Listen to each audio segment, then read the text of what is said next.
Richard, you have a skill where you could predict what is going on before it happens. And I've seen that with a lot of high level athletes where they know where the ball is going before it goes there. And you have that knack in real estate. You know what's going to happen I do, maybe yeah. 2, 3, 4 steps before it happens. How did you develop that? Wow, what a great question.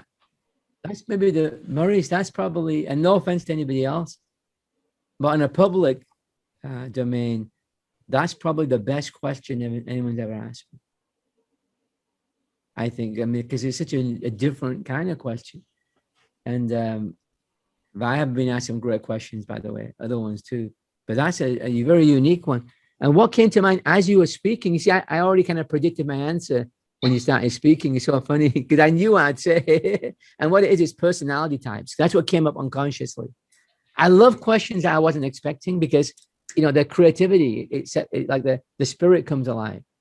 So what happens is that I can kind of tell people by the way they ask. So there's a lady called Christina that now is retired. She made a lot of money. And I'll give you one example.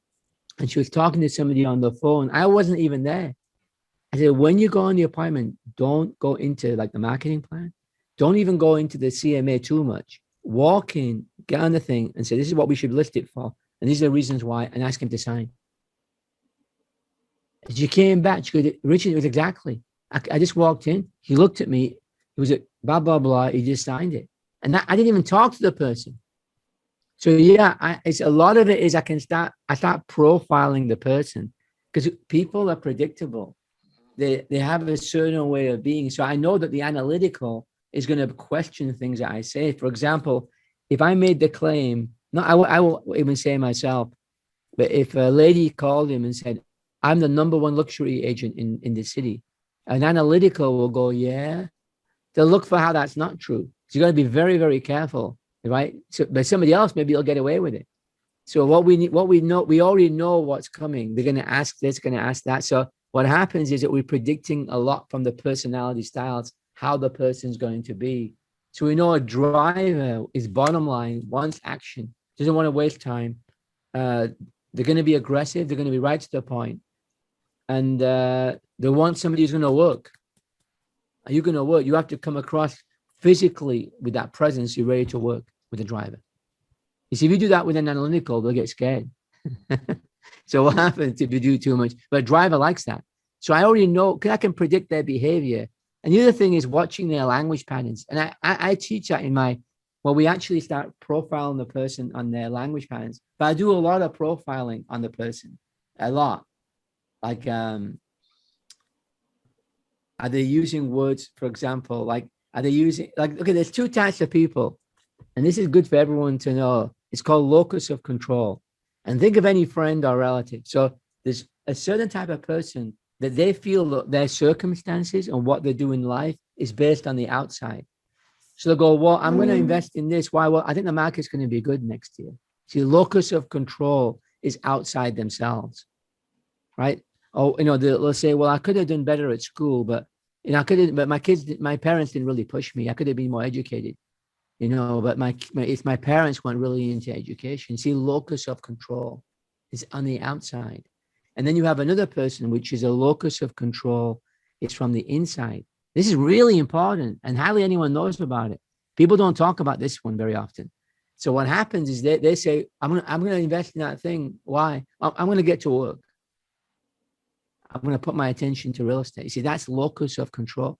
So that's only one. I've got 18 things that I do to profile people. One is personality types. One is locus of control. I have 16 others. And they're automatic now. I can just read people. So now I know what's going to happen. It's so people are predictable to some extent, you know, to quite a large extent. So we want to be obviously locus of control within ourselves if you want to be successful. Does that make sense? There's nothing wrong. We don't put those people down. But the locus, by the way, I'm going to give a side note. When they tested for depression and this and that and anxiety, the ones who have locus control outside actually have less. And I figured maybe that's because locus of control, we ought to take responsibility, right, for what we're doing. This is an interesting side note. But I believe, given that, we're still better off having the locus of control inside. So a good thing is to examine yourself. Right now, what's your locus of control? How do you operate in the life? Some people come to a coach, they go, okay, do it to me. It's your job. That's locus of control outside, right?